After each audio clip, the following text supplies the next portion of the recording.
साथियों, आप सभी का समदरिया क्लास में स्वागत है।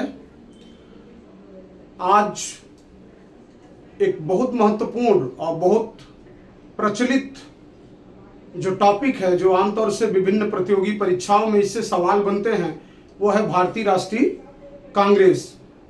तो हम आज समझने के प्रयास करेंगे कि भारतीय राष्ट्रीय कांग्रेस की स्थापना किन परिस्थितियों में हुए, क्या हालात थे, किसने किया और क्यों किया। तो आइए समझते हैं इस बात को। इसके पहले हम जिक्र करेंगे 1857 की क्रांति का। 1857 की क्रांति में विभिन्न आजादी के दीवाने दिलो दिमाग में एक ख्वाब लेके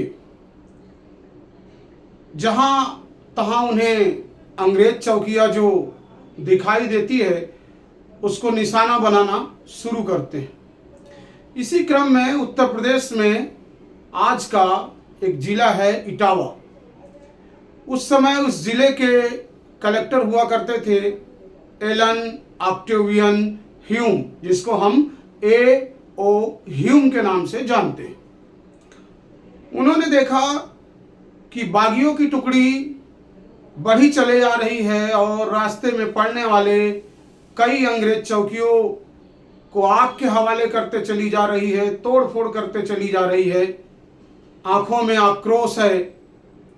ये हालात देख के एलन ऑक्टेवियन ह्यूम समझ गया कि किस प्रकार से अपने प्राणों की रक्षा की जाए। इस क्रम में उसने साथ लिया अपने बड़े विश्वस्त लोगों का, जो कि इटावा शहर के ही रहने वाले थे, और भेष धर लिया एक नारी का। उसने पहन ली साड़ी और निकल पड़ा चंबल के बीहड़ों से होते हुए, और आखिरी मुकाम, आखिरी ठिकाना बनाता है वो आगरा के किले को। उस समय आगरा का किला जो था काफी मुफीद, काफी सुरक्षित समझा जाता था। विभिन्न अंग्रेज अफसर और उनकी परिवार वहां ठिकाना लिए हुए थे, और आगरा के किले में वो लगभग 6 महीना गुजारता है। फिर एक बड़ी सी सेना लेके लौट आता है इटावा शहर। इटावा शहर की बागडोर अपने हाथों में लेता है। उसकी उदारता का एक नजीर, एक उदाहरण देखने को मिलता है कि उसने जो मुख्य आरोपी थे, जो मुख्य दोषी थे, केवल उन्हीं को सजा सुनाया, बाकी लोगों को वो बरी कर देता है। हालांकि देखा जाए तो बहुत सारे ब्रिटिश अफसरों में एलन ऑक्टेवियन ह्यूम की जो छवि थी वो उदारवादी थी। अब हम चर्चा करेंगे तत्कालीन क्या वजह रही होगी भारतीय राष्ट्रीय कांग्रेस की स्थापना का। वर्ष 1876 से लेके 1880 तक भारत के वायसराय होते हैं लॉर्ड लिटन। लॉर्ड लिटन का जो कार्यकाल है काफी विवादों से भरा हुआ माना जाता है। इसमें 2 मुख्य जो कानून है लॉर्ड लिटन के, उनकी चर्चा करना यहाँ महत्वपूर्ण हो जाता है। 1878 का vernacular press act. Vernacular press अधिनियम से मतलब उस अधिनियम से है जिसमें देसी भाषा में प्रकाशित होने वाले अखबारों पे उसने सेंसरशिप लगा दी। अब कोई भी जो देसी भाषा के अखबार थे वो प्रकाशित नहीं हो सकते थे, क्योंकि उनमें ब्रिटिश नीतियों की आलोचना ही छपती थी। तब के समय में अंग्रेजों के द्वारा चलाए जाने वाले कुछ प्रेस, कुछ अखबार जो कि अंग्रेजी माध्यम में निकाले जाते थे, उन्हें इस अधिनियम से छूट प्राप्त थी। दूसरा नियम बना, अधिनियम बना 1878 में ही, आर्म्स लाइसेंस। जितने भारतीय थे, अगर कोई भी आर्म्स रखता था तो उसके ऊपर मुकदमा चलाया जाता था। आर्म्स रखने के लिए, हथियार रखने के लिए लाइसेंस लेना जरूरी कर दिया गया था, जबकि जितने भी यूरोपियन और ब्रिटिश अधिकारी थे उन्हें इससे छूट दी गई हुई थी। और सबसे महत्वपूर्ण बात, लॉर्ड लिटन के कार्यकाल में जब उसने अपना पदस्थापना लिया, अपना कार्यभार संभाला, 1876, 1877, 1878 ये वक्त पूरे देश में अकाल का था। लोगों को खाने की संकट थी और न जाने कितने लोगों ने 2 वक्त के रोटी के अभाव में अपने जान गंवा दी। इस बात से बेखबर लीटन को कोई फर्क नहीं था। वो उन तैयारियों में जुटा था जो 1877 में होने जा रही थी।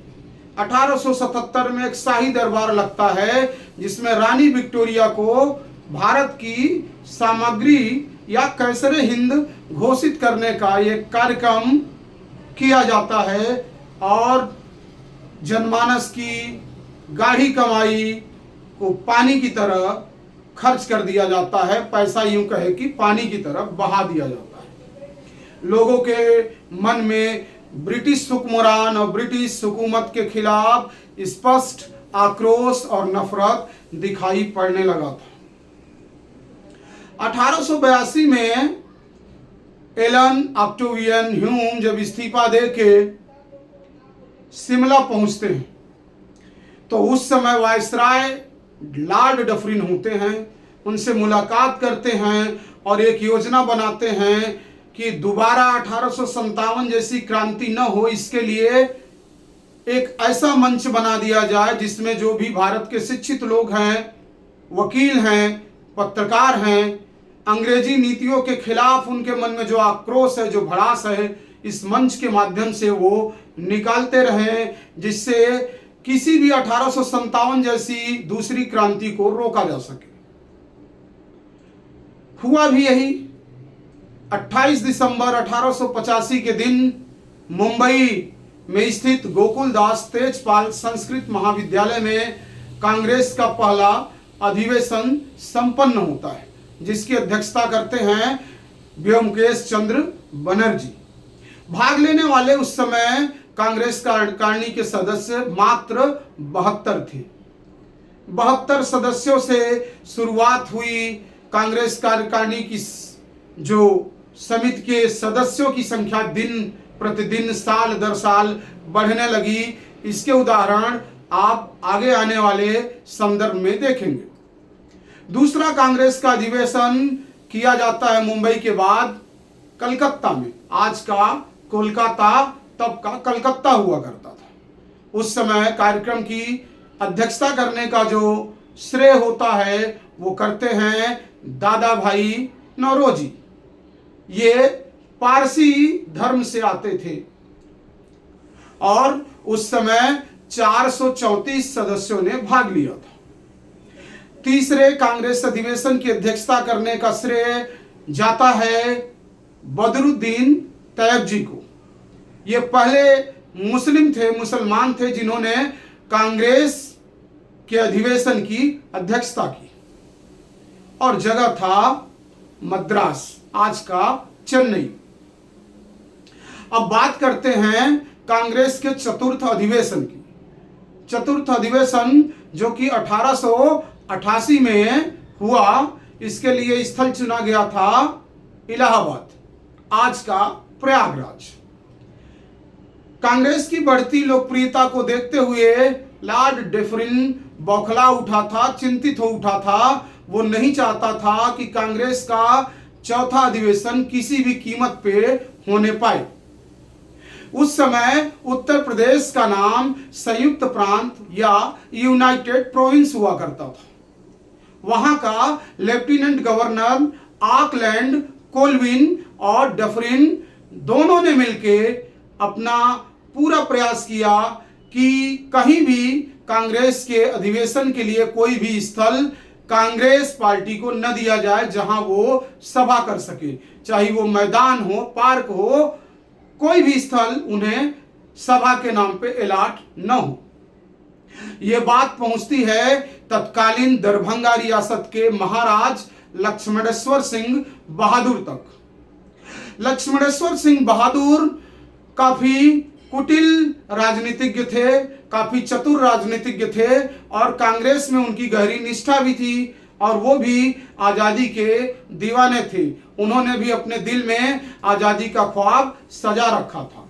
रातों रात काफी बड़ी पूंजी खर्च करके एक अंग्रेज अधिकारी की रियासत या यूं कहे कि संपत्ति, जमीन, जिसमें किले नुमा महल बना था, नाम था उसका लोथर कैसल, उसको खरीद लेते हैं। लोथर कैसल अब बन जाता है दरभंगा कैसल। महाराजा लक्ष्मणेश्वर सिंह बहादुर कांग्रेस अधिवेशन के लिए लोथर कैसल या अब का दरभंगा कैसल को कांग्रेस को समर्पित कर देते हैं।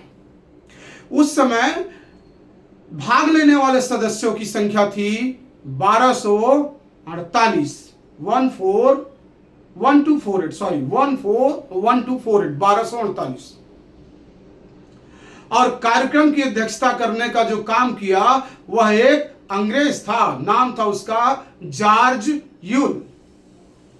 उसके बाद जब इसका 5वां अधिवेशन की बारी आती है, मैं आपका ध्यान आकृष्ट करना चाहूंगा बोर्ड पे। यहां पे प्रथम अधिवेशन 1885 मुंबई, ब्योमकेश चंद्र बनर्जी। द्वितीय अधिवेशन 1886 कलकत्ता, दादा भाई नौरोजी, पहले पारसी। हालांकि इन्होंने कांग्रेस की अध्यक्षता करने का अवसर 3 बार प्राप्त किया और इन्हें भारत का ग्रैंड ओल्ड मैन कहा जाता है। तीसरा अधिवेशन 1887 में मद्रास, आज का चेन्नई, पहले मुस्लिम अध्यक्ष बनने का सेहरा बांधा जाता है बदरुद्दीन तैयब जी के सर। चतुर्थ अधिवेशन की बात करें तो 1888 में इलाहाबाद में जॉर्ज यूल नामक ब्रिटिश व्यक्ति ने, या यूं कहें कि गैर भारतीय ने, कांग्रेस अधिवेशन की अध्यक्षता का काम किया।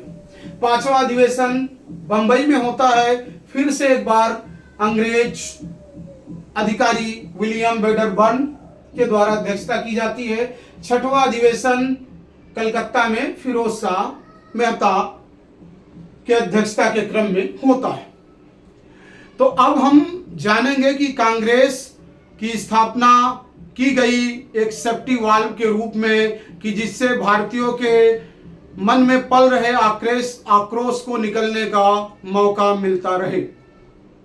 अब जान लेंगे कि कांग्रेस के बारे में तत्कालीन समय के विभिन्न राजनीतिज्ञों का क्या मानना था, क्या सोच थी कांग्रेस को लेके। बंकिम चंद्र चटर्जी ने कहा था कांग्रेस के बारे में कि कांग्रेस के लोग पदों के भूखे हैं। अश्विनी कुमार दत्त ने कांग्रेस के अधिवेशन को 3 दिन का तमाशा बताया।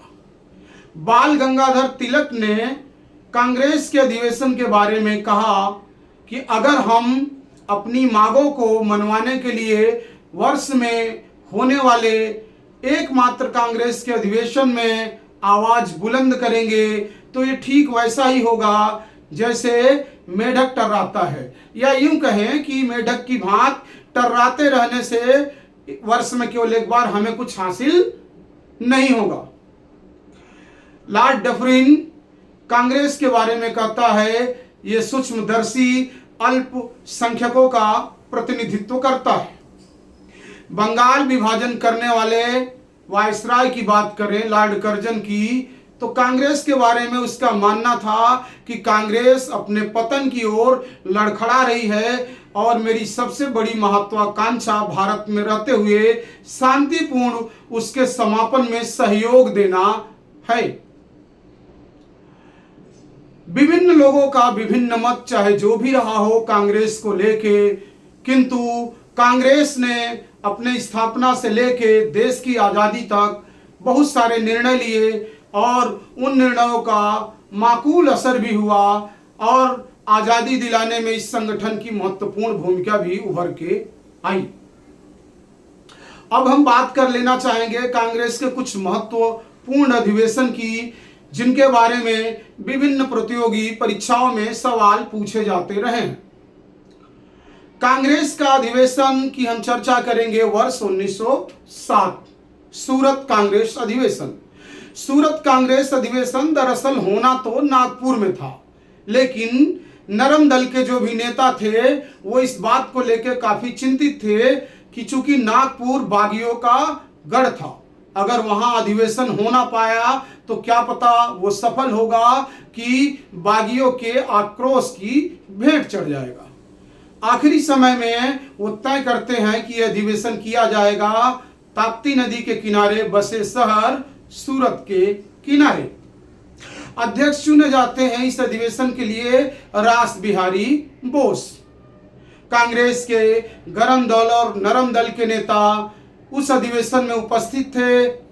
माइक पे पूरे कार्यक्रम को संबोधित करने का काम बाल गंगाधर तिलक कर रहे होते हैं। उसी समय किसी बात को लेके नरम दल और गरम दल के लोगों में आक्रोश फूट बैठता है और आक्रोश इतना ज्यादा बढ़ जाता है कि जूते चप्पल भी चलने लगते हैं। लोग एक दूसरे पर कुर्सियां उठा के फेंकना शुरू कर देते हैं।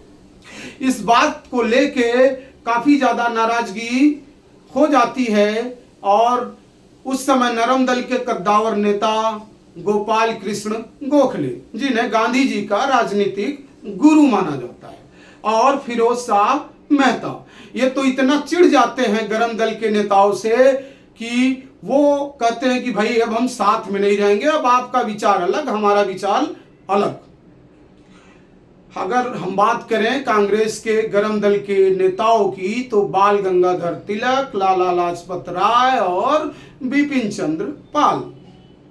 अंग्रेजों ने जब ये देखा कि कांग्रेस के अंदर फूट पड़ चुकी है तो उन्होंने इसको काफी अच्छा अवसर के रूप में लिया और 1908 में उन्होंने बाल गंगाधर तिलक को 6 साल कारावास की सजा सुना के वर्मा में स्थित मांडले जेल भेज दिया। तब का वर्मा आज का म्यांमार है।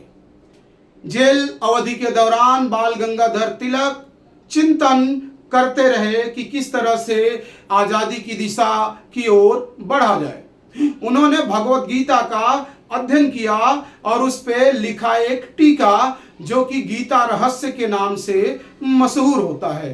किसी भी व्यक्ति को निडर बनने के लिए क्या बातें जरूरी होती हैं, ये भगवत गीता से उन्हें सीख मिली और उन्होंने एक टीका लिख डाली, एक किताब लिखी, गीता रहस्य।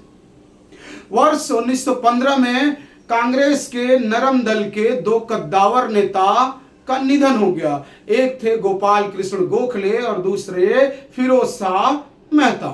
अब कांग्रेस के भीतर गरम दल के लोगों को प्रति जो कड़वाहट थी वो धीरे धीरे कम होना शुरू हो गई थी इन दोनों व्यक्तियों के न रहने की वजह से, इन दोनों व्यक्तियों के निधन के बाद। ये अवसर फिर से कांग्रेस को एकजुट करने का था और अगले साल होने वाले लखनऊ अधिवेशन जो कि 1916 में हुआ, जिसकी अध्यक्षता का काम किया AC मजुमदार, अंबिका चरण मजुमदार ने। उस समय कांग्रेस के दोनों दल, गरम दल और नरम दल, फिर से एक हो जाते हैं। अब फिर से कांग्रेस की योजनाएं इस प्रकार बनाई जाने लगती हैं कि जितना जल्दी हो देश को आजादी दिलाई जाना संभव हो पाए। इसी कांग्रेस के अधिवेशन लखनऊ में मुस्लिम लीग और कांग्रेस का भी एक समझौता होता है जिसको लखनऊ पैक्ट के नाम से जानते हैं, जिसमें काफी वर्षों से लंबित मांग मुस्लिम लीग की कि मुस्लिम प्रतिनिधि को चुनने का जो काम है वो केवल मुस्लिम मतदाता ही करेंगे, उसको मान लिया जाता है। हालांकि इस बात का बीजारोपण करने का काम वर्ष 1909 में मार्ले मिंटो ने किया था, जिसे हम मार्ले मिंटो सुधार के नाम से जानते हैं। मार्लो मिंटो सुधार, वर्ष 1909। मार्ले मिंटो सुधार का ये जो बीजारोपण था आगे चल के देश की विभाजन में काफी नासूर साबित होता है। देश के बंटवारे में एक पाकिस्तान और एक हिंदुस्तान।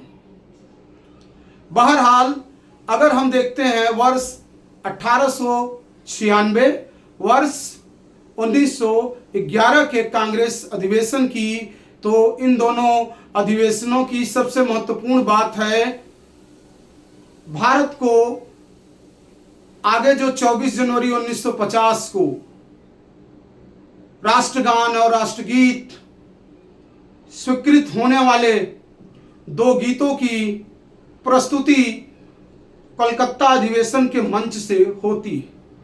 1896 में कलकत्ता अधिवेशन की अध्यक्षता करने का काम रहमतुल्लाह सयानी कर रहे थे।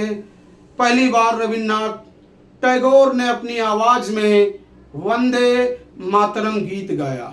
ये वंदे मातरम गीत बंकिम चंद्र चटर्जी के द्वारा लिखे गए किताब आनंद मठ से लिया गया है और वर्ष 1911 में कलकत्ता अधिवेशन में पहली बार जनगण मन अधिनायक को गाया गया, जो आगे चल के देश का राष्ट्रगान बन जाता है।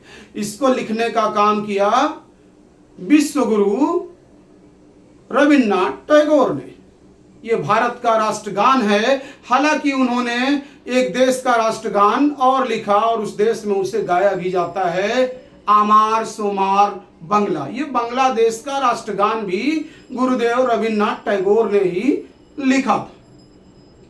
1911 कलकत्ता अधिवेशन की कुछ और महत्वपूर्ण बात है, उनमें से बंगाल विभाजन को रद्द करने और भारत की राजधानी अब कलकत्ता से दिल्ली ले जाने की घोषणा होती है और वर्ष 1912 में दिल्ली भारत की राजधानी बन जाती है।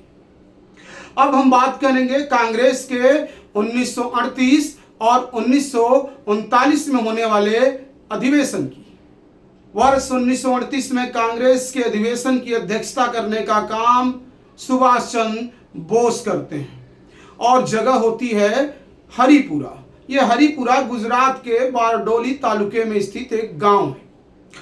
यहाँ पे सुभाष चंद्र बोस ये चाहते थे कि उन्हें द्वितीय विश्व युद्ध सन्निकट दिखाई दे रहा था और वो चाह रहे थे कि भारत में कम से कम एक बड़ा आंदोलन छेड़े जाने की जरूरत है। महात्मा गांधी उनके इस बात पे राजी नहीं होते। सुभाष चंद्र बोस भारत की आर्थिक गति को बढ़ावा देने के लिए भारी उद्योग के पक्षधर थे, तो महात्मा गांधी कुटीर उद्योग के पक्षधर थे। महात्मा गांधी और सुभाष चंद्र के विचारों में मतभेद था। यह मतभेद तब और गहरा गया जब अगले साल होने वाले कांग्रेस के अधिवेशन, जो कि त्रिपुरी, जो कि जबलपुर मध्य प्रदेश में पड़ता है, वहां पे गांधी जी ने अपने समर्थित उम्मीदवार को कांग्रेस अध्यक्ष पद के रूप में उतारा। नाम था पट्टाभी सीतारमैया। हालांकि पट्टाभी सीतारमैया की हार हो जाती है और एक बार फिर से चुन लिए जाते हैं सुभाष चंद्र बोस कांग्रेस के अध्यक्ष के रूप में। गांधी जी को ये बड़ा नागवार गुजरता है और वो बोल बैठते हैं कि पट्टाभी सीतारमैया की हार मेरी हार है। चूंकि कांग्रेस के भीतर गांधी का कद काफी प्रभावशाली था। कांग्रेस कार्यकारिणी के 14 में से 12 सदस्य त्याग पत्र दे देते हैं। सुभाष चंद्र बोस काफी दुखित होकर अध्यक्ष पद से त्याग पत्र दे देते हैं और अस्थायी अध्यक्ष चुना जाता है डॉक्टर राजेंद्र प्रसाद को। और 1939 में सुभाष चंद्र बोस अपनी एक पार्टी बनाते हैं, नाम रखते हैं फॉरवर्ड लीग। अब अगर हम चर्चा करें तो हम ये भी जानना चाहेंगे कि क्या महात्मा गांधी ने कभी कांग्रेस की अध्यक्षता की? तो जवाब है जी हां। वर्ष 1924 में होने वाले कांग्रेस के अधिवेशन, जिसका स्थल निर्धारित किया गया था बेलगांव। ये बेलगांव वर्तमान कर्नाटक राज्य में स्थित एक जगह थी। वर्ष 1924 में गांधी जी ने यहाँ पे अपने अध्यक्षीय भाषण में देश को एकजुट करने का काम किया, चरखे और खादी को बढ़ावा दिया और सारी चीजों की उपलब्धि अहिंसा के माध्यम से हो, इस बात को भी सुनिश्चित करने का काम किया। अब सवाल उठता है कि कांग्रेस के संस्थापक एलन ऑक्टेवियन ह्यूम ने भी कांग्रेस में कोई पद धारण किया था कि नहीं? कई बार प्रतियोगी परीक्षाओं में विभिन्न प्रतियोगियों को कंफ्यूज करने के लिए विभिन्न आयोग और विभिन्न परीक्षा एजेंसियों द्वारा ऐसे सवाल पूछ लिए जाते हैं। तो मैं बताना चाहूंगा कि एलन ऑक्टेवियन ह्यूम ने कभी भी कांग्रेस की अध्यक्षता नहीं की। हाँ, ये बात बड़ी महत्वपूर्ण है कि कांग्रेस के स्थापना से लेके वर्ष 1906 तक लगातार 2 दशकों तक कांग्रेस को भीतर ही भीतर मजबूती प्रदान करने के लिए ये कांग्रेस के महासचिव का पद धारण करते चले आए, कांग्रेस के महासचिव बने रहे। अब परीक्षाओं में यह भी पूछ लिया जाता है कि जब भारत आजाद हुआ तो कांग्रेस के उस समय अध्यक्ष कौन थे। तो आजादी के समय कांग्रेस के अध्यक्ष जेबी कृपलानी थे, जो कि नवंबर 1946 में चुने जाते हैं, और 1947 में जब भारत आजाद होता है तो तत्कालीन अध्यक्ष जेबी कृपलानी होते हैं। अब अगर हम आगे देखें तो कांग्रेस पे सबसे लंबे अवधि तक अध्यक्ष के रूप में कार्य करने का जो नाम दर्ज है वो किनके नाम है। अबुल कलाम आजाद वर्ष 1940 से लेके 1946 तक लगातार कांग्रेस पद पे बने रहे। इतने लंबे अवधि तक इनके बने रहने की जो वजह थी, उसकी वजह यह थी कि दूसरे विश्व युद्ध के प्रारंभ हो जाने के बाद इलेक्शन का न कराया जाना। दूसरा, भारत छोड़ो आंदोलन के दौरान कई नेताओं की गिरफ्तारी होती है, उसमें मौलाना अबुल कलाम आजाद भी होते हैं, और ये काफी वक्त 2 साल से ज्यादा वक्त ये जेल में गुजारते हैं। इस वजह से भी कांग्रेस के अध्यक्ष पद का चुनाव नहीं कराया जा सका।